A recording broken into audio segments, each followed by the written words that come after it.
characters in the Bible. People like Abraham, Jacob, Moses, Aaron, Naomi, Isaiah, Jeremiah, John the Baptist, and many others.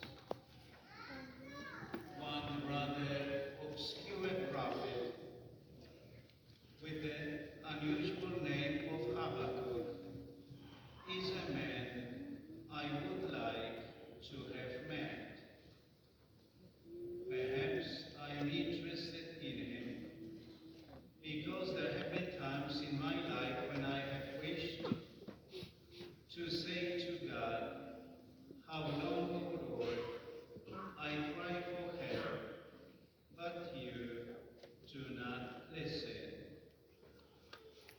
In a sense, Habakkuk represents all of us during those times when everything seems to be going wrong, when we think God is way up there in heaven and far distant from our very real, very troubled world. Frankly, I would not dare to say to God, as Habakkuk did, to complain to God, and even have the audacity to say to him that God should wake up and look down on the affairs of men and women. We are happy that Habakkuk did what he did because through him we have the answer from God. In fact, God did not seem upset with Habakkuk because he replied to him in gentle, comforting tones.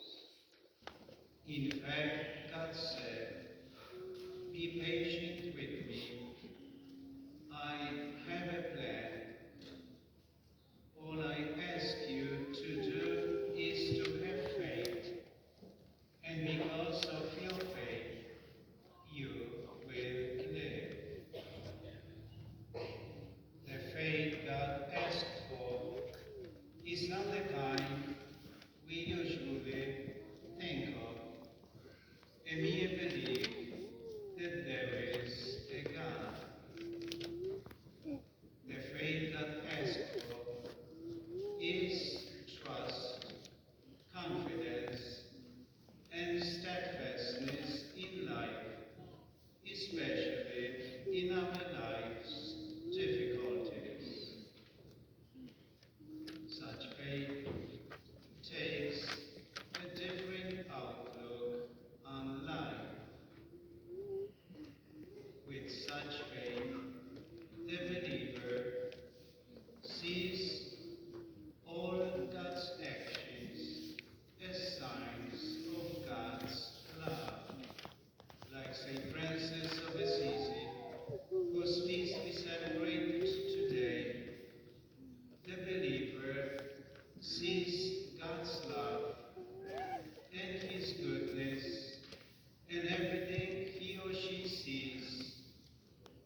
seeing God's blessings upon his or her life.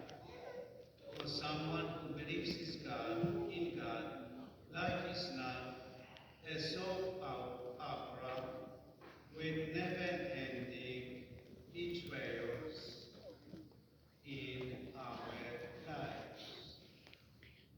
Instead, the believer sees God's signs as expressions of God's love for him or her. The believer firmly believes that we are on a journey to victory, a journey which Jesus took, which led him from death to life. The vision still has its time, God tells Habakkuk, but it will press on and be fulfilled in your life. Our faith is not for ourselves alone. We do not believe solely for ourselves.